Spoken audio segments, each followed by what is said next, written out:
데이비드 제럿의 말과 같이 저 역시 한 명의 의사로서 다른 방식의 죽음을 맞이하면 좋겠다는 생각을 하였습니다. 저자 데이비드 제럿은 선배 의사 폴의 이야기를 예시로 듭니다. 그는 의사 자리에서 물러나 10년 동안 퇴직 생활을 하던 중 뇌졸중의 하나인 뇌출혈이 발생하게 되었습니다. 뇌출혈이 발생한 후 그의 가족은 폴의 생존 유언장을 꺼냈습니다.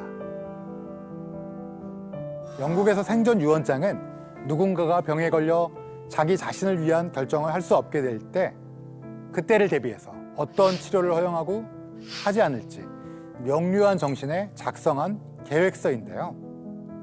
데이비드 제럿의 선배인 폴은 연명의료를 적극 거부하는 내용을 작성하여 뇌출혈 발생 이후 연명의료 없이 사망하였다고 합니다.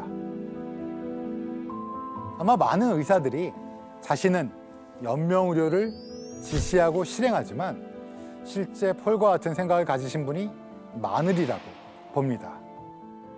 즉, 폴은 좋은 죽음을 막기 위해 자기 결정권을 제대로 행사하고 싶었다는 것인데요. 바로 오늘의 책에서도 저자는 자기 결정권 행사를 위해서는 법적 효력이 있는 서류를 작성해 두는 것이 필요하다는 것을 강조합니다.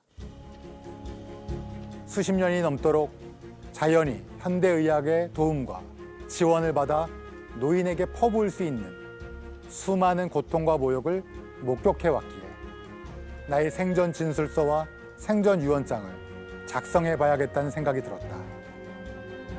저자는 소망 진술이라 불리는 생전 진술서에는 정신적 능력을 상실할 경우 어떤 삶을 살고 싶은지 상세히 기술하라 말합니다. 평소 본인이 좋아하는 커피 스타일이나 좋아하는 음악, 어떤 유형의 간호를 선호하는지 등을 적으면 됩니다. 대신 생전 유언장은 환자의 서명과 작성 날짜, 증인이 필요하며 죽음을 앞둔 때와 죽음 자체에 대해 선호하는 내용을 명기해야 합니다.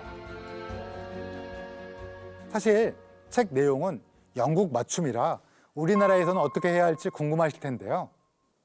우리나라에서 법적 효력이 가능하고 자세하게 미리 준비해두면 도움이 되는 서류로는 유언장, 사전연명의료의향서, 장기기증서약서, 법적 대리인 지정서 등이 있습니다.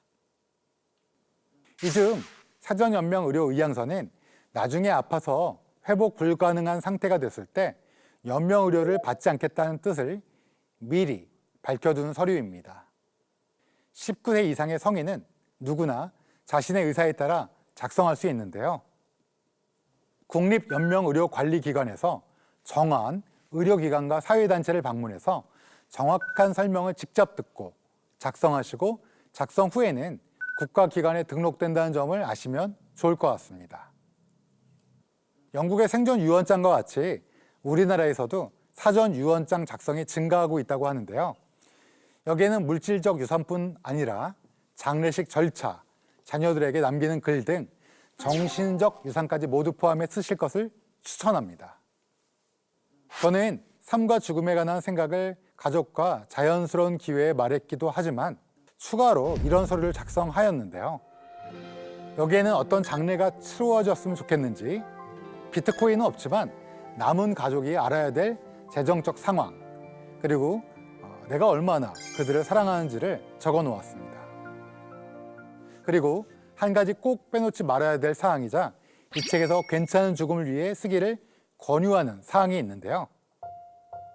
자신이 어떤 상황에서 어떤 치료를 받을지, 받지 않을지, 그리고 어디서 죽고 싶은지를 원하시면 자세히 기록하시기를 바랍니다. 저는 이를 고려해서 매년 리뉴얼을 합니다. 사실 처음에는 숨이 많이 들지만 이 책을 읽어보시고 써보시면 단단한 마음이 드실 겁니다. 다만 이런 서류를 작성할 때에는 법적 요건을 갖추어 작성해야 하고 필요에 따라 공증 등의 절차를 밟아야 사후에 법적 효력을 인정받는다는 점 유의하시길 바랍니다.